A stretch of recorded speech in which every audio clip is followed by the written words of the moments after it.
I'm Pamela Powell, film critic for the Daily Journal's Real Talk. Movies, everyone loves them. Opinions, everyone has them. But your opinion is the one that matters in reviewing films. That's what makes the Daily Journal's web series different. You become the critic for the newly released film. Now sit back and see if we agree on a film, or do we agree to disagree.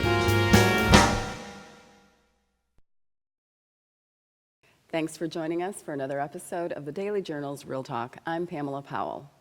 Peter Pan is a story that everyone is familiar with who hasn't read the bedtime story to their children or had that read to them as well since the early 1900s. But do you know the backstory as to how this mischievous little boy came to lead the Lost Boys of Neverland? The new film Pan attempts to tell us how this came to be. And Bill Yonka is here today to talk with us about this new film. Bill, thanks for joining us. Thanks for having me. Now, it seems like you must be my kid flick movie reviewer because you were here last time to talk about Inside Out that we both absolutely loved. And I'll be interested to see if we agree on recommending or not recommending this film to our viewers. Tell me how you came to see the film. I went to go see the film with my 10-year-old son, which I think is maybe the perfect age group that this is made for, being a PG-rated movie and being, like you said, the backstory of Peter Pan. But I just feel like it missed the mark. Holy pooty! The fantasy stuff I get, Right. but when it becomes into a melding of time periods, you know, the original stories at the turn of the century, then Peter Pan is in an orphan in World War II. Right. Then he gets to a Neverland type place where they're singing a Nirvana song. It really, even my son is 10 years old, says, I've heard this song before. This is weird. All these different elements didn't go. Right, I agree. I thought it was quite odd, World War II. I started taking notes. I'm like, World War II, I don't remember this at all from, the time period for Peter Pan. Yes. And then I was thinking about Garrett Hedlund, who plays Captain Hook. You mean Indiana Jones? Yes, Indiana Jones, a.k.a. Indiana Jones, exactly. I'm movie, like, he is Wild Indiana West? Me! The sword! Yeah, that's gonna work, kid. Get up there and wave it at him.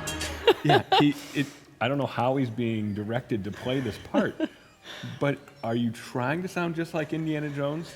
Or like some kind of Alan Quatermain, The Lost City of Gold kind of thing? Right. Because it's not coming off right. Right. So given the fact that time periods were way off and characters were way off, did you find any redeeming qualities in the film? I did find Okay. some redeeming qualities. Visually, Yeah. there's some really cool elements. I think the what they would refer to as the natives in their village is really cool looking. Yeah. And I know that caused some controversy with before the movie even came out with Rooney Mara being cast in the Tiger Lily role. The Pan is our tribe's bravest warrior.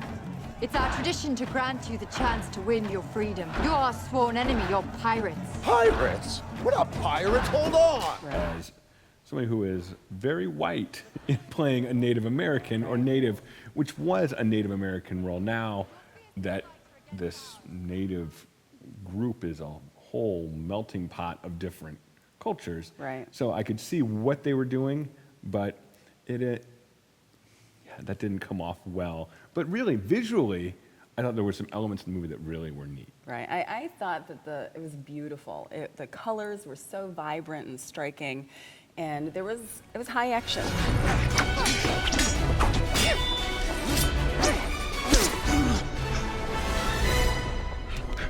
High action, nonstop, a little bit too much for me because I think they lost the story with that. Yeah, the story got so much into the action. It was like, how can we cram more action into the Right. story that doesn't really call for it? Right, exactly. And the acting, what did you think of the little boy, Levi Miller, I think his name is? I thought he was great. Yeah. Yeah, I really liked him. I felt a little bit bad for him because as I'm watching the movie, I'm thinking, oh my goodness, how much did this movie cost to make? This is going to be a financial failure of a movie, and it's of no fault of this kid. Yeah. And the kid's adorable. He does a great job in the role, and I just was thinking, there's going to be some stigma that goes along with being the kid in this movie that was a financial flop. Right. When in reality, it's not his fault. I think he's young enough. He'll be able to overcome it. He was wonderful. I loved his little accent, and he really seemed to take on the cute and mischievous personality that I picture Peter Pan to have. Yeah. And Hugh, what did you think of Hugh? I didn't realize it was Hugh Jackman when I saw him. I'm like, gosh, he looks familiar. That's not Johnny Depp. That could have been Yeah, Johnny Depp. And then he started singing, and I thought, oh my gosh, I did not sign up for a musical here. And then realized that it was Hugh Jackman. For I have sprung you from life's cruel dungeon, and hereby grant you liberty. I thought his character was kind of benign, nothing Yeah. great. I actually loved the nun. She was over the top, but kind of a fun character. I think if they would have gone a little bit more over the top with some of the characters, it would have been a little bit more fun, a little bit more fantastical, if you will. Yeah. What do you think? If this movie could have been more Tim Burton Yeah. and less trying to be an action movie, I would have liked it more. Okay. So I think, Bill, do we agree that this is 10 years old and under? 10 years old and under, and there's still some parts of the being 10 years old and under I don't like. Yeah. You know, like the kind of violent kind of scenes, but when they're taking over the native village. Right. And, especially with all the gun things that are in the news now and the violence that's taking place, to have gun violence and have it just be poofs of color, Yeah. which, I see what they're trying to do. They're not trying to make it violent, but it kind of minimizes what guns do. Right. So, Okay. in my I opinion, hadn't that was thought of kind that. of I know what they're trying to do, but in a movie full of flaws, that was another one. The list of flaws So is a mile long. what you're saying is, I think we agree. It's not like Inside Out that we both absolutely loved. Yeah. That you have so many different levels that you can enjoy a film. This is not one of them. And if you don't have kids, don't go. And I think this is a movie, I don't think I would recommend renting it for kids because there are so many wonderful movies True. to get to. I think this is one, if you need to take a kid to a movie at the last minute. It's a really rainy day and there's absolutely nothing else to do. This is probably better than some other choices in the theater right now.